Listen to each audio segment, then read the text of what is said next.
Faut-il encore payer un antivirus en 2026 quand Windows arrive déjà avec Microsoft Defender? La réponse courte, c'est, pour beaucoup de PC familiaux, non. Mais il y a 3 cas où la réponse change complètement. Microsoft Defender, c'est l'antivirus intégré à Windows 10 et Windows 11. Il démarre tout seul, il surveille les fichiers téléchargés, il bloque les menaces connues, et surtout, il ne transforme pas votre ordinateur en sapin de Noël avec des pop-up toutes les 10 minutes. Pendant longtemps, Windows Defender avait une mauvaise réputation. À l'époque, installer un antivirus tiers était presque automatique. Aujourd'hui, Defender n'est plus un gadget. Pour un usage classique navigation sur des sites fiables, mail, documents, banque en ligne, cloud, mise à jour Windows, activé, il couvre déjà l'essentiel. Son gros avantage, c'est l'intégration. Comme il fait partie de Windows, il sait se faire discret, il consomme peu de ressources et il se désactive normalement quand vous installez une autre suite de sécurité. C'est précisément ce qu'on veut sur un PC de tous les jours. Une protection continue, sans ralentir la machine.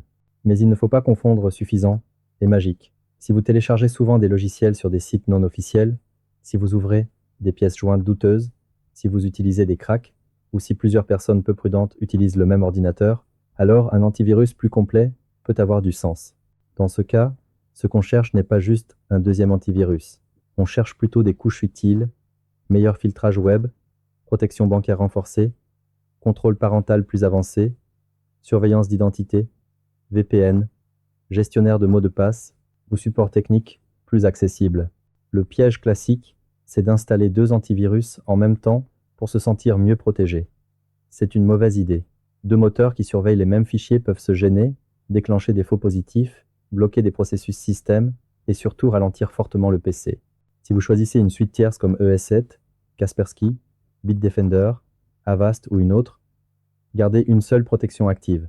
Windows, c'est généralement mettre Defender en retrait, mais il faut vérifier dans Sécurité Windows que tout est propre, sans alerte ni protection en double. Pour décider, utilisez une règle simple.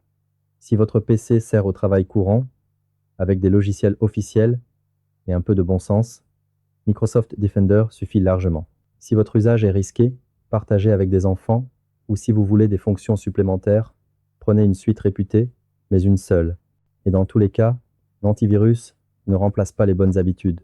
Gardez Windows à jour, installez les applications depuis les sources officielles, méfiez-vous des pièces jointes, activez l'authentification à 2 facteurs et sauvegardez vos fichiers importants. Donc, faut-il payer? Pas par réflexe. Commencez par bien configurer Defender et vos mises à jour.